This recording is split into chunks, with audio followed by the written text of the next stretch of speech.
নমস্কার দর্শক বন্ধুরা, অনেক দিন পর আবার ফিরে এলাম নতুন ভিডিও নিয়ে। আজ মুরগির মাংসের একটা সহজ রেসিপি করে দেখাবো। মায়ের অসুস্থতার কারণে ভয়েস ওভারটা মায়ের বদলে আমি করছি। এখানে বড় মাপের 2টো পেঁয়াজ কুচি করে নেওয়া হয়েছে, সাথে সামান্য পরিমাণে রসুন।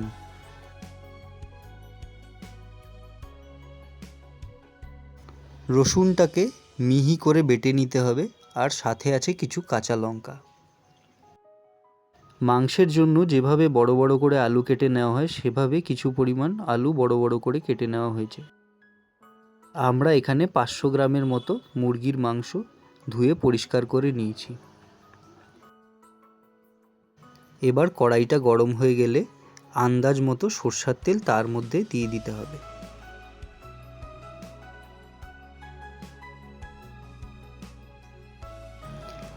তেলটা গরম হয়ে গেলে তার মধ্যে আন্দাজ মতো জিরে দিয়ে দিতে হবে। জিরে ভাজা হয়ে গেলে তার মধ্যে তেজপাতাও দিয়ে দিতে হবে।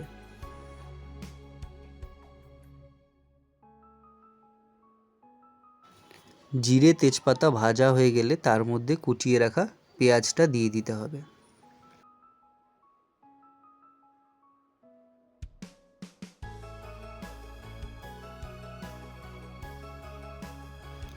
পেঁয়াজে হালকা লাল ভাব চলে এলে তার মধ্যে বেটে রাখা রসুনটা দিয়ে দিতে হবে।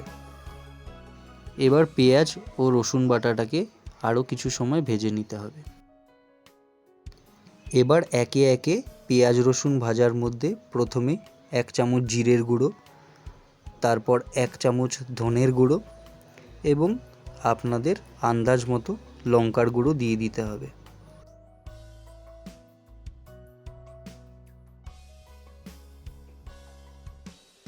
জিরের গুঁড়ো, ধনের গুঁড়ো এবং লঙ্কার গুঁড়ো দেওয়ার পরে 1 চামচ হলুদ গুঁড়ো এবং পরিমাণ মতো লবণ দিয়ে দিতে হবে।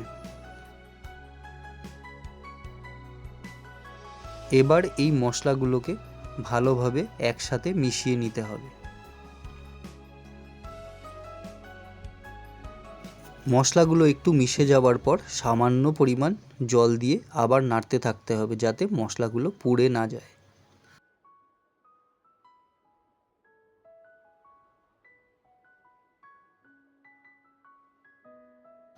কিছু সময় মশলাটা ভাজার পর মশলা থেকে তেল ছাড়তে শুরু করলে ধুয়ে রাখা মাংসটা তার মধ্যে দিয়ে দিতে হবে।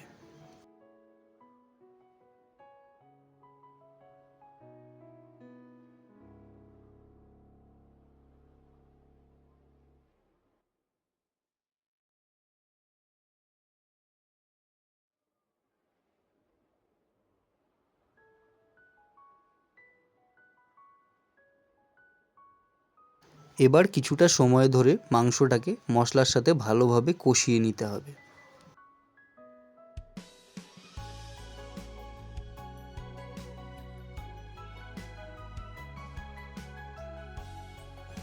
এইভাবে মাংসটাকে কষিয়ে নিতে হবে।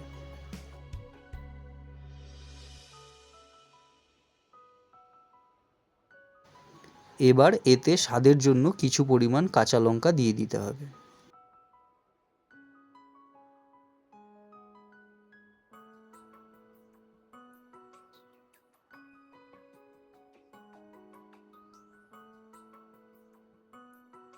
কাঁচা লঙ্কা দেওয়ার পর আবার কিছু সময় ধরে নাড়াচাড়া করতে হবে।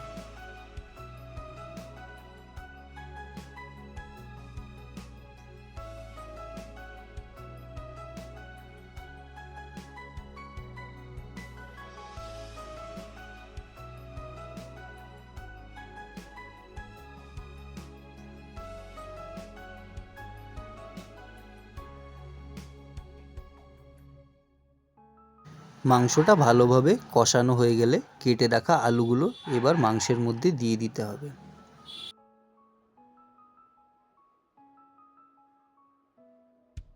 এবার আলুটাও মাংসের সাথে ভালোভাবে কষিয়ে নিতে হবে। আলুটা কষানো হয়ে গেলে এবার ঝোলের জন্য আন্দাজ মতো জল দিয়ে দিতে হবে।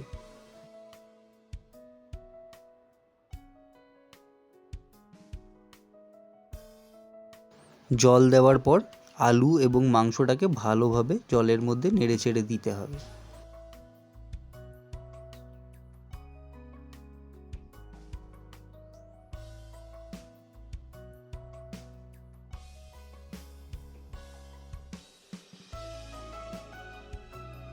এভাবে মিনিট 10-এর জন্য ঝোলটাকে ফুটতে দিতে হবে।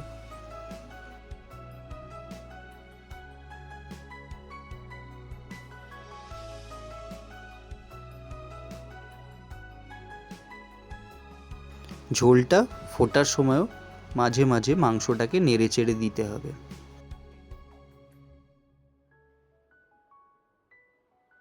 ঝোলটা ফুটতে ফুটতে ভারী ভাব ঝোলের মধ্যে চলে এলে বুঝে নিতে হবে মাংসটা তৈরি হয়ে গেছে। এরকম সিম্পল রেসিপি আপনাদের যদি ভালো লাগে তাহলে আমাদের চ্যানেলটি সাবস্ক্রাইব করে আমাদের পাশে থাকবেন। সকলে সাবধানে থাকবেন এবং সুস্থ থাকবেন।